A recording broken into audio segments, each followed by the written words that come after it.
कोकणातल्या पहिल्या मानाच्या गणपतीचं आगमन या ठिकाणी झालेलं पाहायला मिळतंय। देवरुखमधल्या पंत जोशी यांच्या चौसुबी वाड्यातील अश्वारूढ गणपतीची ही देखणी मिरवणूक या ठिकाणी पाहायला मिळते आहे।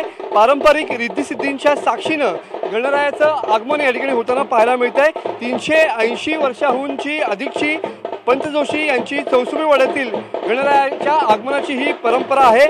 उजव्या सोंडेच्या या गणपतीचं पारंपरिक वाद्याच्या गजरात या ठिकाणी आगमन होताना पाहायला मिळतं आहे।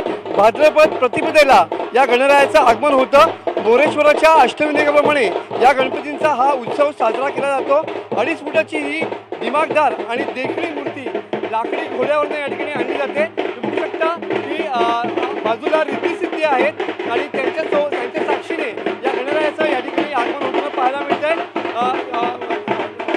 दोन तासांचा गजर आहे आणि त्यामध्ये या गणपतींचं या ठिकाणी आगमन होताना पाहायला मिळतंय। अत्यंत देखणी आणि सुबक अशी ही घोड्यावर आरूढ झालेली मूर्ती या ठिकाणी आपल्याला पाहायला मिळते। गेल्या 380 वर्षाहून अधिकची ही परंपरा आजही या ठिकाणी कायम असलेली पाहायला मिळते आणि पूर्ण लाकडी घोड्यावरनं रिद्धिसिद्धी आणि पुढे भालदार झोपदार यांच्या मदतीनं ही गणरायाची पहिल्या मानाचा जो कोकणाचा गणपती आहे त्याचं आगमन या ठिकाणी होताना पाहायला मिळत आहे।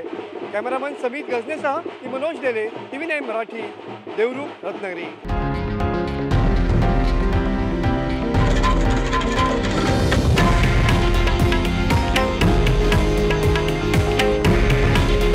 हे आहे देशातील नंबर 1 न्यूज नेटवर्क आणि आपण पाहत आहात TV9 मराठी। काळजी तुमची, हित महाराष्ट्राचं।